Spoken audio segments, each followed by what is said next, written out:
கடந்த ஒரு மாதமாக முறையாக குடிநீர் வழங்கப்படாததை கண்டித்து திருச்சியில் பெண்கள் சாலை மறியலில் ஈடுபட்டதால் மதுரை 4 வழிச்சாலையில் போக்குவரத்து பாதிக்கப்பட்டது. திருச்சி மாநகராட்சி பஞ்சப்பூர் பகுதியில் காவிரி குடிநீர் விநியோகம் இல்லை. இதனால் அங்கு மேல்நிலை நீர்த்தேக்க தொட்டி அமைக்கப்பட்டு குடிநீர் விநியோகம் செய்யப்பட்டு வருகிறது. ஆனால் கடந்த ஒரு மாதமாக இந்த பகுதியில் சீராக குடிநீர் வழங்கப்படவில்லை. இது குறித்து மாநகராட்சி நிர்வாகத்திடம் பொதுமக்கள் புகார் அளித்தும் நடவடிக்கை எடுக்கவில்லை.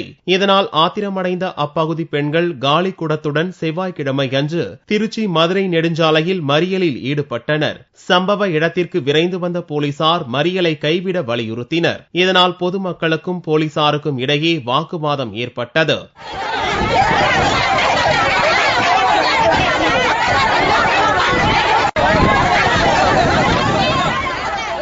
பின்னர் மாநகராட்சி அதிகாரிகள் முறையாக குடிநீர் விநியோகம் செய்ய நடவடிக்கை எடுக்கப்படும் என்று உறுதியளித்ததை தொடர்ந்து மறியல் கைவிடப்பட்டது.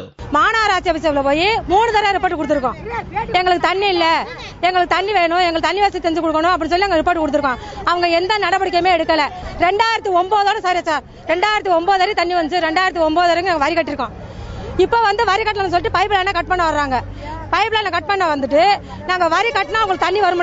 நாங்க வரி கட்டிட்டோம், எங்களுக்கு தண்ணி வரல சார். குடிநீர் கேட்டு பெண்கள் நடத்திய மறியல் போராட்டத்தால் மதுரை தேசிய நெடுஞ்சாலையில் பல மணி நேரம் போக்குவரத்து பாதிக்கப்பட்டது.